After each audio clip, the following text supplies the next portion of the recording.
እኔ ሸምሲያ መሐመድ አህመድ ሳውዲ ከመጣሁ 10 ዓመት ቆይቶኛል። ሴት እስካሁን ደሞዝ አልሰጣችኝም። በእናታችሁ እንዴት አድርግቼ ልጠይቃት? ሁሌ ሲጠይቃት ነገ ከነገ ወዲያ 2 ዓመት እመለሳለሁ አልኩ። እስካሁን 10 ዓመት ቆይቶኛለች። በእናታችሁ ድረሱልኝ። ሴት እስካሁን አልሰጣችኝም ደሞዝ። ስልክ ሲደውልላት ራሱ አሁን ሪያድ ነው ያለች፣ አታነሳም ስልክ። በእናታችሁ ድረሱልኝ። በእናታችሁ ድረሱልኝ። በጣም ነው ችግር ላይ ያለሁት። ስልክ ራሱ ለመደወል አሁን ከደብቄ ነው የሚደውለው ስልክ ራሱ ማለት ነው። ስልክ የለኝም እስካሁን ከዘመዶች ጋር ራሱ አልተገናኙም። ስልክ የለኝም። በእናታችሁ ድረሱልኝ። በእናታችሁ የሀገሬ ልጆች በእናታችሁ ድረሱልኝ። በጣም ነው ችግር ላይ ያለሁት።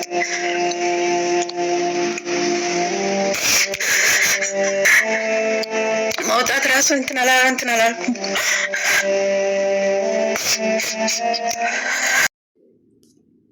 አሰላሙ አለይኩም ወራህመቱላሂ ወበረካቱ። እንደውም ክርስቲያን ወገኖቼ ሰላም ብያለሁ።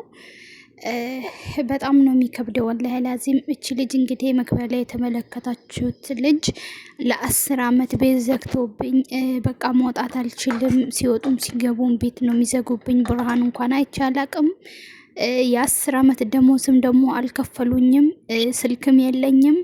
አሁን ራሱ ይሄን ስልክ እንዴት ነው ያገኘሽ ካላችሁኝ አንዳንዴ ለቤተሰብ ምናምን ደዊ ምናምን እዚህ ላሉ ካልደወልኩ ብዬ አስቸግሬ ከዛ ልጁ ሰጠኝና በልጁ ነው ይሄኛውን ቀርጻ ለሰው ነው የላከችው። እንዴት ቁጥራቸውን እንዳገኘች አላቅም። ነገር ግን ለ10 ዓመት አስቡ። ሰው በዚህ ልክ ማለት ነው። ሰው በዚህ ልክ ምንድን ነው? ቆይ ማለት እኔ አንዳንድ ጊዜ ሳስብ ሰው ምን ያህል ክፉ ቢሆን ነው ይሄን ያህል እንደዚህ ጭካኔ፣ ይሄን ያህል በሰው ልጅ አይዶን ነው አላቅም። ከሀገራችንም ይሁን ከሀገራችን ውጪ ማለት ነውና እቺ ልጅ አስቧት ለ10 ዓመት ያለ ምንም ደሞዝ ቤተሰብ 2 ዓመት ሰርቼ ገባለሁ ብላ የመጣችው ልጅ ለቤተሰብ አደውልም። 10 ዓመት ተዘግቶባችሁ 10 ዓመት እስር ቤት በቃ እንደ አህያ እየሰራችሁ እየተገላመጣችሁ እየተሰደባችሁ ብትኖሩ እናንተ በዚች ልጅ ቦታ ብትሆኑ ምንድነው የሚሰማችሁ? ማለት ወላሂ በጣም ከባድ ነገር እኮ ነው። 10 ዓመት አይደለም ማለት ነው። 10 ዓመት ያውም ያለ ደሞዝ እንደዚህ ወረታች ከፍ ዝቅ እያደረጓችሁ አይደለም፣ ደሞዝ እየሰጧችሁ ራሱ ህይወትን ስታስቡ ወላሂ ላዚም በጣም ነው የሚያሳዝናችሁ። በተለይ ሴት ልጅ ሆናችሁ ሴት ልጅ እኔ እንድትሰደድ አፕሬሽት አላደርግም። ወላሂ ነው የምላችሁ። መሰደድ ካለበት ራሱ ወንድ ልጅ ይሰደድ ማለት ከጥቅሙ ጉዳቱ ነው የሚያመዝነው። በተለይ ለሴት ልጅ ከእድሜዋ ላይ 10 ዓመት አስቢ አላህ ወኒዕመል ወኪል። አላህ ዱንያችሁን አኸራችሁን የእሷን ህይወት እንደቀጠፋችሁ የእናንተን ህይወት ይቅጠፋችሁ። ሚስት ክፉ ብትሆን ባል እንዴት ክፉ ይሆናል?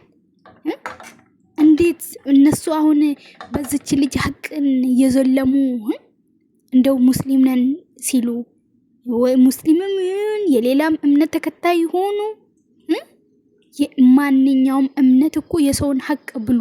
በተለይ ደግሞ ሰራተኛችሁን አደራ፣ ከናንተ በታች የሆኑ ሰዎችን አደራ ተብለናል። በየትኛውም እምነት ቢሆን ማለት ነው።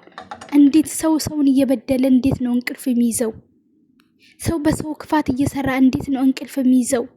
እንዴትስ ቢተኛላቸው ነው? እነሱ ልጅ አላችሁ አይደል? እቺ ልጅ እኮ እናት አላት አባት አላት።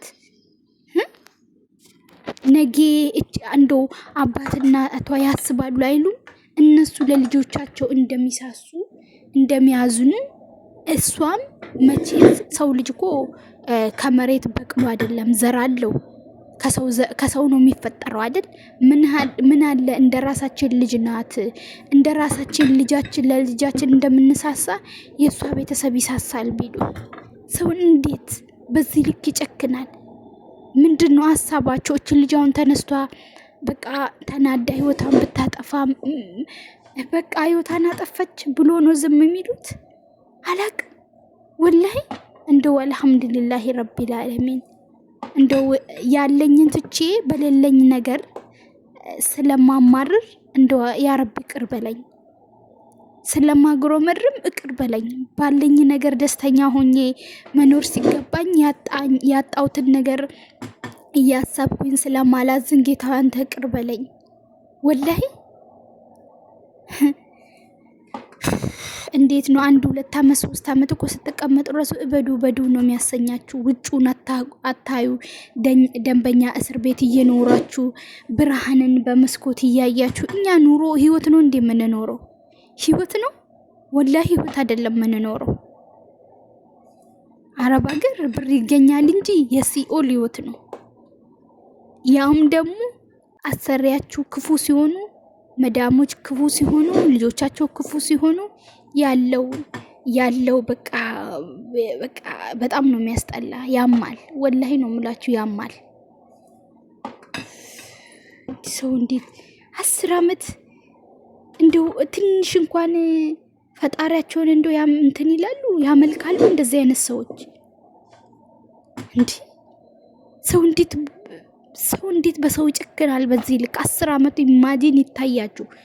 10 ዓመት ያለ ደሞዝ እንዴት እንኳን ምንም ሞጫ ቀዳዳ እንኳን አላገኘችም ይሆን? እሺ አሁን እርዱኝ አለች። እንዴት ነው የፓስፖርት ቁጥሯን ወይ ደግሞ ያለችበት ቦታ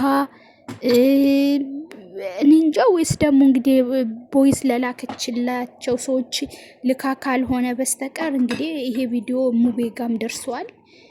ሙቤ ሚዲያ ነው ያወጣው። ኢንሻአላ እሱም ለጅዳ ቆንስላዎች ልክ ያለው ይሄን ቪዲዮ ለ10 ዓመት ደሞዝ እንዳልተከፈላት እንዲያዩላት ጉዳዩን ብሎ ልኬላቸዋል ብለዋል። ነገር ግን ያው አድራሻዋን እንግዲህ ሰጥቷለች ብዬ አስባለሁ።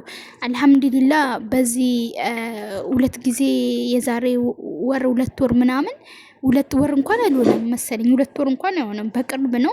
የ2 ልጆችን አልহামዱሊላህ ረቢል ዓለሚን ቆንስላዎች አንዷ 10 ዓመት አንዷ ስንት ዓመት ነበርቦ እንደዛ ምናምን ያው እነሱም ብዙ ረጅም ጊዜ የሰሩ ናቸው።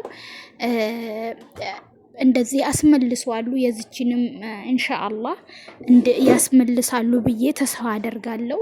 አድራሻውንም እንግዲህ ለሞባይል ልካ ይሆናል ብዬ ተስፋ አደርጋለሁ።